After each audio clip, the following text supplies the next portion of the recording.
पिंपरी चिंचवडमधील कसपटे कुटुंबियांची लेक वैष्णवी ही आता या जगात नाही आहे. मात्र तिचं एक लेकरू आहे 10 महिन्याचं, आणि ते लेकरू आता कुठं आहे आणि ते लेकरू आपल्याकडे आणण्यासाठी कसपटे कुटुंबीय आता सर्वतोपरी प्रयत्न करत आहे. आत्ता वैष्णवीची मामा आत्ता आपल्यासोबत आहेत. ते बाळ आत्ता नेमकं कुठं आहे, कारण अवघं 10 महिन्याचं ते बाळ आहे आणि त्याचं संगोपन नेमकं आत्ता कसं होतं आहे ते तुमच्याकडे यावं म्हणून तुम्ही काय प्रयत्न करता? परवा दिवशी राजेंद्र हगवणे यांचे थोरले बंधू जयप्रकाश हगवणे यांनी मला फोन केला. तो मुलगा खूप रडतं आहे म्हणून त्यांनी मला म्हणले तुम्ही काहीतरी करा. मग मी घरात सर्वांशी चर्चा केल्यानंतर आम्ही त्या मुलाला आणायला गेलो. तो आणायला गेला असता मग त्यांनी आम्हाला त्यांच्या मुलीला, ती मारणे म्हणून त्यांची मुलगी, तिला बोलून घेतलं. मग तिला बोलून घेतल्यानंतर त्यांनी आम्हाला औदुंबर सोसायटी, कर्वेनगर, वारजे जकात नाक्याच्या ठिकाणी औदुंबर सोसायटीत एका फ्लॅटमध्ये घेऊन गेले. त्या ठिकाणी मूल होतं. आता मूल होतं म्हटल्यानंतर म्हटलं दादा तुम्ही आम्हाला आणलं आहे तर ते मूल तुम्हीच आम्हाला द्या. तर ठीक आहे म्हणले. मग ते तिथं गेल्यानंतर आमची तिथं थोडी बोलणं वगैरे झालं. बोलणं आल्यानंतर त्यांनी त्यांच्या मुलाला बोलवलं. मुलाला बोलवल्यानंतर मुलगा आला. मुलगा आल्यानंतर मग त्यांनी थोडी त्याच्या कमरेला रिव्हॉल्वर वगैरे असल्यामुळं आम्ही थोडे घाबरलो. दादा म्हटलं तुम्हीच बोला त्यांच्याशी.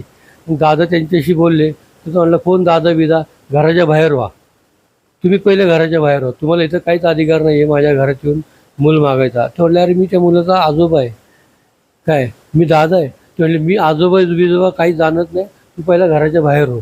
असं करून आम्हाला त्यांनी हाकलून दिलं. त्याच्याकडे बंदूक आहे हे समजलं, म्हणजे त्यांनी काही बंदुकाचं धाक वगैरे दाखवण्याचा प्रयत्न वगैरे केला? नाही, तो सारखा तिला हात लावत होता.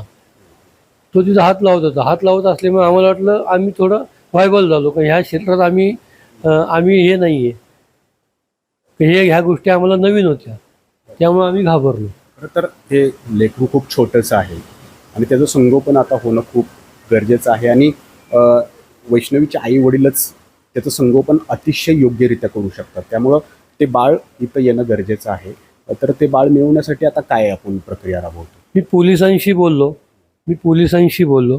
पोलिसांनी आम्हाला कात्रजचा घाट दाखवला. पोलीस म्हणतात कोर्टात जा. अहो मूल कुणाचं आहे? हगवणे कसपटे परिवारातलं. जर हगवणे परिवाराचं जर मूल असतं आणि त्याची कस्टडी घ्यायची असती तर आम्ही कोर्टात जाऊ. मूल एक तिरस्ते व्यक्तिक आहे. ते मूल इतकं संवेदनशील आहे, ओळखीच्या माणसाशिवाय राहत नाही. आणि त्या मुलाचं जर उद्या काही कमी जास्त झालं ह्याला जबाबदार कोण? हा खूप मोठा प्रश्न आहे. आणि ह्याच्याहून मीडियाने आम्हाला याच्यात सहकार्य करून ते मूल लवकरात लवकर आम्हाला मिळावं यासाठी सहकार्य करावं. तर कसपटे कुटुंबियांनी त्यांची लेक वैष्णवीला तरी हरवलेला आहे. वैष्णवी हयात नाही आहे, मात्र त्या बाळाच्या रूपात आता ते वैष्णवीला या ठिकाणी पाहत आहेत. त्यामुळं बाळ आता त्यांच्याकडे येणं खूप गरजेचं आहे आणि त्यासाठी कसपटे कुटुंबीय आता लढा देताना आपल्याला पाहायला मिळत आहे. नाजिमुल्ला, एबीपी माझा. एबीपी माझा, उघडा डोळे बघा नीट.